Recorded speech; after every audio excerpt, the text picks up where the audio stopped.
Hello, thank you for joining us. This is probably the most enjoyable show that I've been a part of the past year.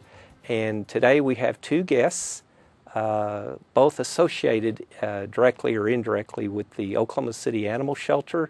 The first one is Nancy Atkinson, who's with the Animal Shelter.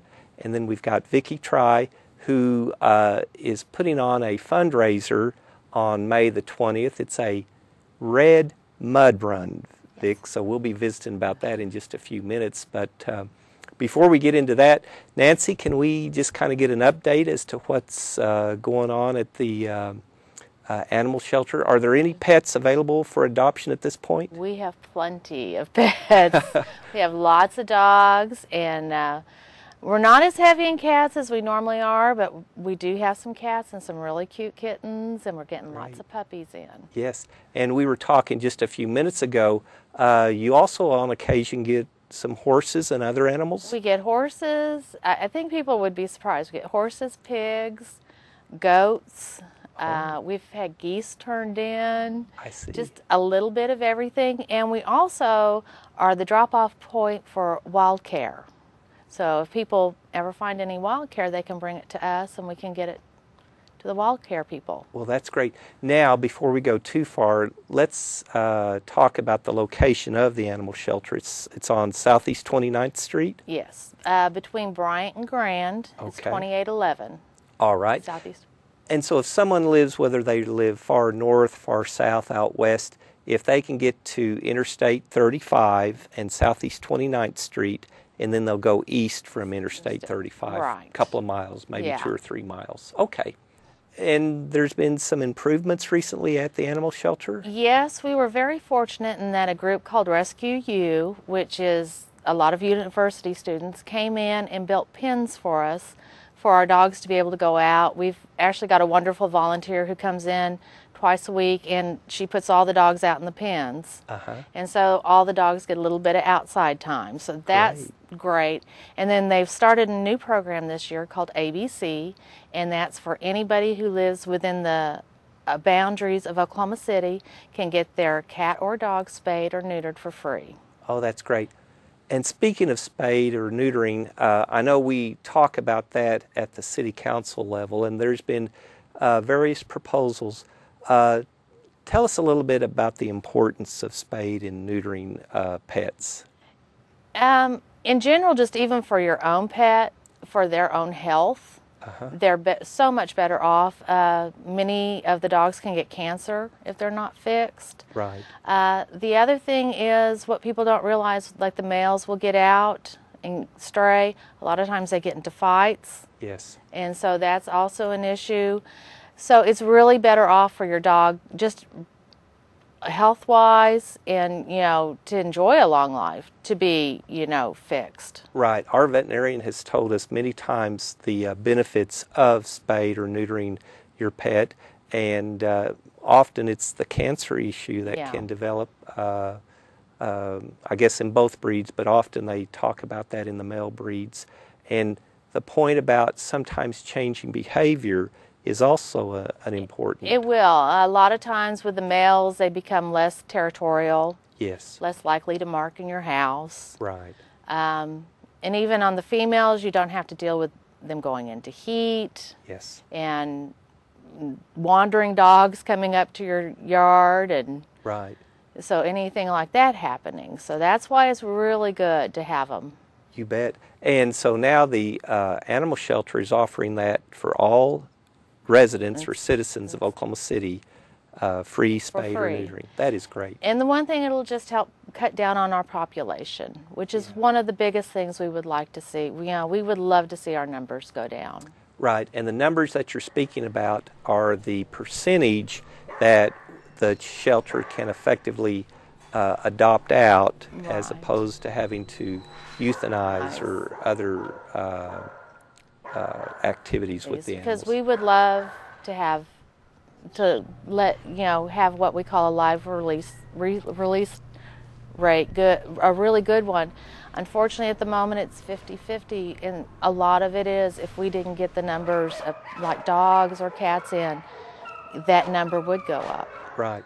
Well, and in some communities throughout the country, there has been changes as far as ordinances that require spade or neutering of all pets, and it's been a pretty successful program, hasn't it? Yes, I know like in Colorado, one of the things they have done is if your pet is neutered, then you only have to charge $10 for your license fee. If they're unneutered, then you have to pay $300. Right. So it gives you that incentive to get your dog fixed or get your cat fixed. And what has happened is because they're so low on population in animals, we actually ship dogs to Colorado and can adopt out. You know, dogs here that would just sit go within hours, from what I've heard. Right. This may or may not be the appropriate term, but often I hear the term no-kill animal shelter, and that's what we're striving to get to, although like you said, we're still a long ways away. But my understanding, with the assistance of some rescue groups, some volunteer groups, our numbers have improved, and hopefully they'll continue to improve. Yes, we're very lucky. We work with several rescue groups that pull animals from us, and then we have a lot of wonderful volunteers who foster animals for us. Yes. You know, often we can get kittens or puppies in that aren't quite old enough to go into our adoption program, or we'll get animals that are sick that just need that recovery time, which they can't really do at the shelter, but people are willing to open up their homes and take these dogs and cats in and give them that time. Right. Now, I don't think there's a limit on the number of cats an individual can own, but I do know that in Oklahoma City you can't own more than 4 dogs. But if you're involved in one of these programs, I think you're provided an exception. So those who like to have lots of dogs. Yeah, that's what I've been told. That, yes. Yeah, if you foster, they don't count those. Yeah, so you could have 8, 9, 10 dogs if you'd like to. Well, and we actually have some wonderful volunteers who are willing to take like 2 or 3 litters of puppies for us. Goodness. And I mean, they're a blessing. Yes. We couldn't do it without them. That's great. And they're a lot of fun. I know there's a lot of work, but there's truly a lot of enjoyment. Yeah. Well, that's great. Well, speaking of some of the volunteer groups that we're fortunate to have in Oklahoma City, Vicki, we have several, and you're involved with several, and you've got an event coming up on May 20th. Can you tell us a little bit about that event? It's called the Red Mud Run. It's in South Oklahoma City. It's going to be held at K&M Wrecking and Demolition. And DJ Productions and myself, Fit with Vic Boot Camp, are hosting it. Yes. And what we've done is we selected 4 animal rescue groups to receive a portion of the proceeds. And one is the Oklahoma City Shelter, Friends with 4 Paws, which is another rescue group that caters to dogs and cats. Horse Feathers, Equine in Guthrie, that is strictly horses or burros or donkeys. And then we have one more group here. And I'm just... the Mastiff. Of course, the Great Plains Mastiff Rescue, which I rescued a Mastiff about 2 to 3 years ago. My Chloe from them. And what we've done is we've invited all nonprofit animal rescue groups that won't be receiving a portion of the proceeds to come out to our event, set up table and chairs, bring their animals to help promote their cause. And we've asked participants and spectators if they would please bring donations of pet food, bedding, towels, crates, leashes, anything that can be donated to these other rescue groups that will be attending the event. If somebody is interested in participating in that, it's a $40 fee, is that correct? Right, for $40 for adults. Children 12 and under are $30. And it is an obstacle course. So we are set up at a demolition site. So we're going to have lots of red dirt and mud. We're going to have hills. We have a slip and slide. Yeah. We have logs to jump over and watering holes to dive into. And let's see what else. It's really, we're stressing this as a family event. So we have a short course for adults that would like to take the shorter course, and for children. 5 and older children are involved. And then we have the 3-mile course for adults or any children that would like to do the 3-mile course. And we have La Luna Mexican Cafe is going to bring their truck out there, and they're going to sell some food. Right. We have Coop Ale Works. They're donating the beer for the event for adults only. Okay. We also also have a DJ out there, Travis Fast. We have a teen band that's coming out there. We have a dance group that's going to be working with the children on dancey fitness moves. We have a kettle corn fella. We have it really set up for the day. Yeah, it sounds great. And it's going to be lots of fun. I bet it is. Now, my wife and her twin have signed up. They'll be participants. They sure have. And we will see if I end up joining you. I'll be there, but No, whether you'll or be not there, but we might be able to convince you to be out there. to That would be fun. participate. Now, did you say, or was I thinking of something else, that some people might actually take a pet with them and run the course with their pet? We are child and pet friendly, so if you just want to come out there and be a spectator, you're welcome to bring your dog on a leash.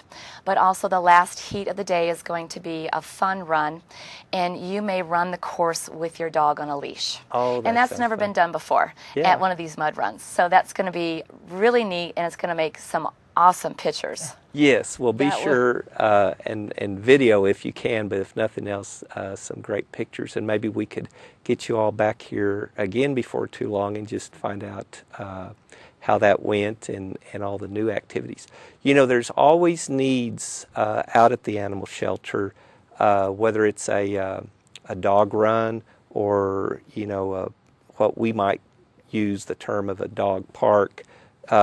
There's just a lot of needs for the shelters. That Yes, true, Nancy? there is. Just they help with the dog runs, but also bedding, Okay. toys, Okay. treats. I mean, our budget covers our basics, but having what we do, sometimes those little extras kind of fall to the side. And also, the wonderful thing with the proceeds coming to us is going to go to our Angel Fund and our Heartworm Fund. Oh, Which yes. are two of our main. We often get dogs in that are hurt or heartworm positive, and this way we'll be able to treat them, because unfortunately that's one thing not in the budget. Yeah, So, it's an expensive treatment process, yeah. and it's great that Vic and her group and those other groups and help we're us. just thrilled, because right now we do have some heartworm positive dogs, and unfortunately the funds are a little low and we can't buy that. But if people just want to donate toys and stuff to us, the dogs, they love it. They have so much fun. And even newspapers for our recovery area. And like I said, bedding and we go through lots of bedding and towels. Well, that's great. Well, thank you all for joining me today, and I'm looking forward to May 20th, Vic. And I'm going to be there, and I'm going to try to get as many people as I know to be there. And Thank you. Nancy, Appreciate that. Thank you for joining us, and we're looking forward to continued great news from the animal shelter. Well, we're hoping Great. for it. And thank you for joining us today, and we'll see you in a few weeks. Thank you.